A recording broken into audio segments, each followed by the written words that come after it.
Hi guys and welcome back to the workbench.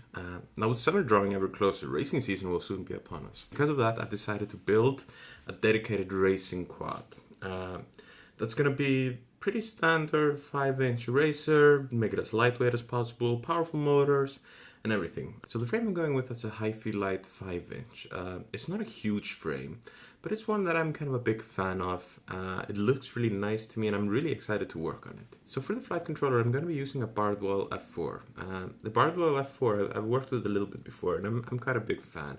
It's a nice, easy to use all-in-one, and the big point is it's easy to work with and it leaves your builds pretty clean. Now because the HiFi Lite is a rather small frame, I'm going to be mounting everything in the central stack. So I'm going to be using a white noise FPV adapter board to be able to mount my TBS Unify into the stack, and then I'll be able to put the FrSky XM Plus receiver on the bottom side of the white noise adapter. So it's going to be a pretty clean build, pretty concise, and yeah, I hope it turns out good. So let's get to it, let's start building.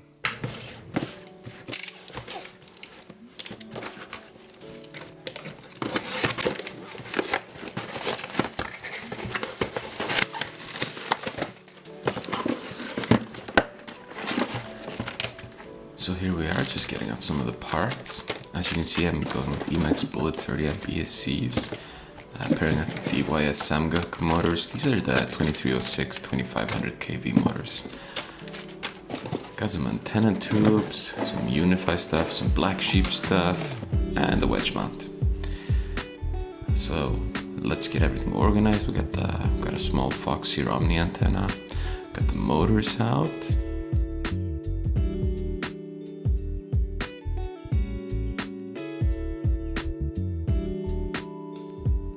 Go ahead and start assembling the carbon here. Each arm takes 2 screws and then locks in with a nut above. The tolerances were really tight, which is good because that means it's gonna be as rigid as possible in the air.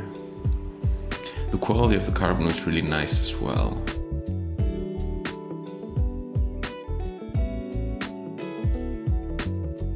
The assembly is a bottom plate, then the arms, then a X-brace under the arms. It makes for quite a strong build. Now here we go. We're gonna start working on the flight controller. Gonna start to pre-tin the battery leads.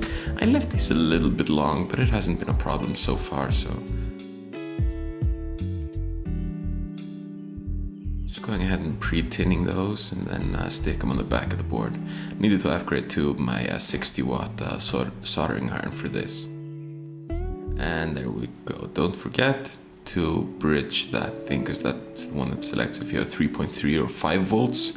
If you don't select anything there, you get no volts.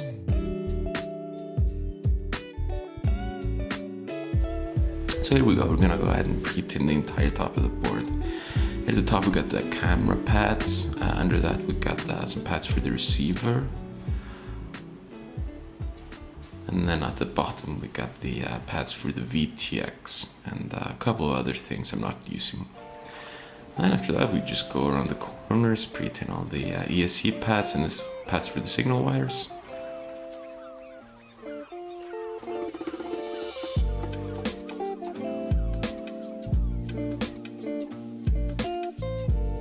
Go ahead and take a look at the Unify. First of all, we gotta get the plastic off so we can solder this to the white noise adapter. This adapter basically makes you solder the Unify on. It has 4 points on it, and it's a really clever way to mount in your Unify. And I think, although I'm not sure, I think the solder points, they help you dissipate the heat a little bit. So there we go, it's looking pretty neat already. One thing you have to watch out for is if you apply too much heat, you can damage the black glue stuff that's around the UFL connector. That actually happened to me. And then I'm gonna go ahead and pop the XM Plus receiver on the back. To do this, what I did, it's actually I kind of cheated. I used one of those foam landing pads and just cut the thin strip off it. I ended up actually thinning it out more. Glued that onto the adapter and then used some VHB on top of the foam pad to stick the XM Plus on. So I'm not using the intended 3 pins that are in there, I'm just soldering the wires directly. But if you have an XM Plus, you're not getting any pins with it anyway, and I figured I could just as well solder in the wires directly. There you go, there it is mounted on the board, and looking really nice and ready for the installation. That's gonna be our 2 boards that are going in the main stack.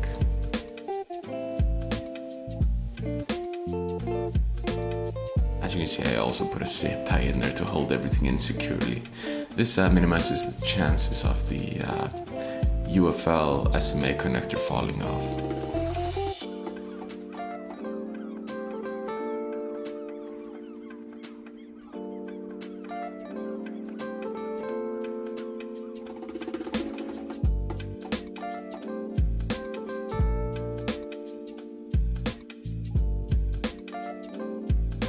Now we can go ahead and start to put the motors on. I did the first 3 motors off screen. You see one motor installation, you see them all, right? Now you can also add some extra braces between the front and the back arms that come with the HiFi Lite. I will probably be adding those on later.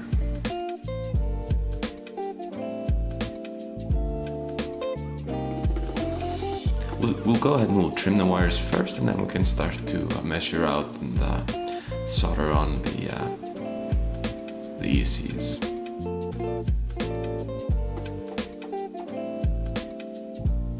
There we go, just pre-tinning them. As I said earlier, these are Emax Bullet 30 amp ESCs. They're good because I feel like they're really tiny, they fit really well onto these small arms. They're only BL-Heli S, they're not BL-Heli 32s, but I haven't found myself really wanting any of the features of the BL-Heli 32. So, I'd rather save the few extra dollars. And there we go, we're just gonna go around the entire build and solder on all the ESCs there.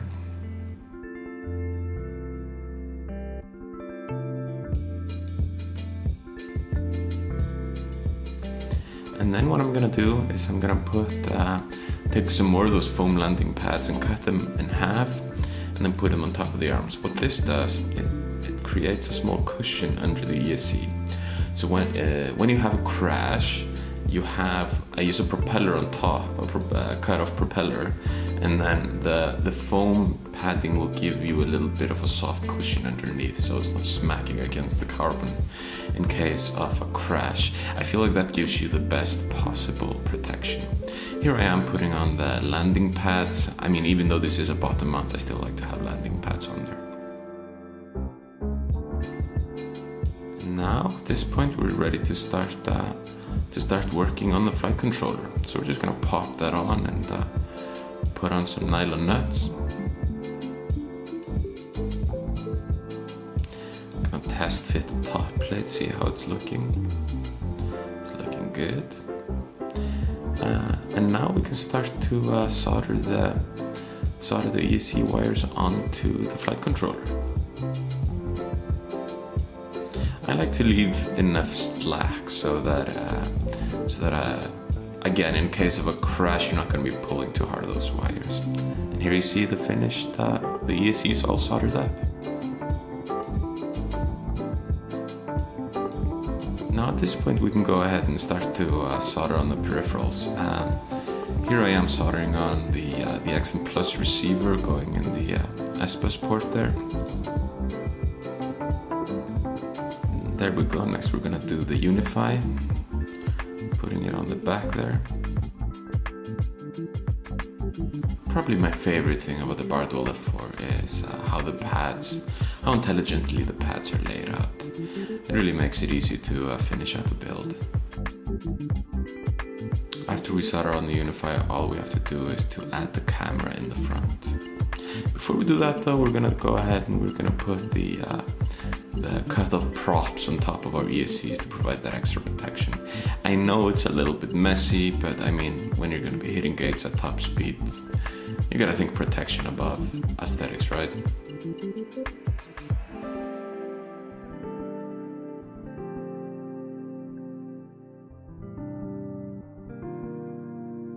And of course, to honor the designer, we're trying to make as much of this build as we can orange.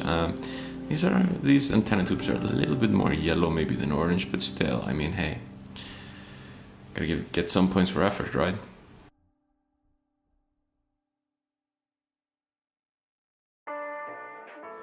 Now we can go ahead and mount the Runcam Micro Swift 2 into the camera plates before we pop it into the front of the frame. After that, it's just a pretty easy job of soldering the wires of the connector into the flight controller.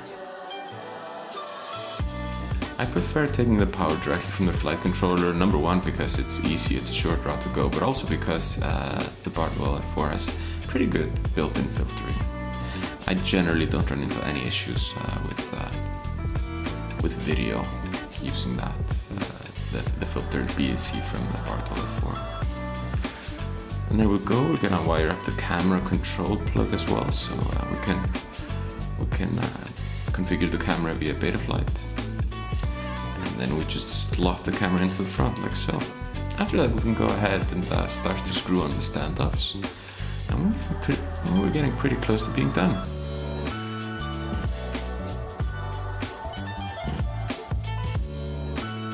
And there we go, the top lid coming on top there. Just go ahead and screw that in.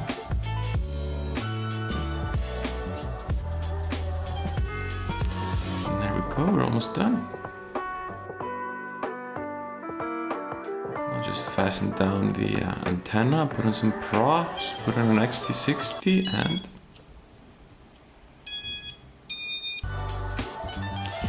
and the battery strap, of course. I'm going to use one of those super grippy adhesive rubbers on the bottom to make sure it doesn't fly off.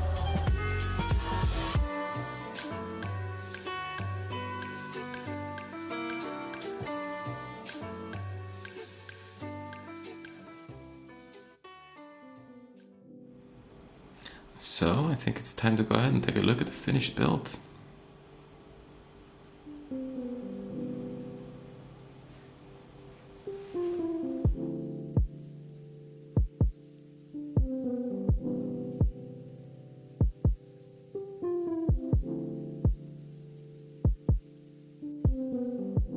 Alright, now the building's done. We're gonna go and we're gonna see if it works, do a maiden. Hopefully it all goes well. Here we go.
And there we go, bit of a bumpy landing there. But anyway, yeah, that was my maiden flight. I was feeling really happy with it. It feels super locked in and tight. So yeah, I'm very happy with this build, and I'm excited to race it. We actually got a bit of a storm that day just after I flew my first pack, so I didn't get a chance to fly any more batteries. But yeah, we'll see more this weekend. Other than that, I want to thank you guys for watching. Please consider liking and subscribing, and other than that, I'll catch you next time.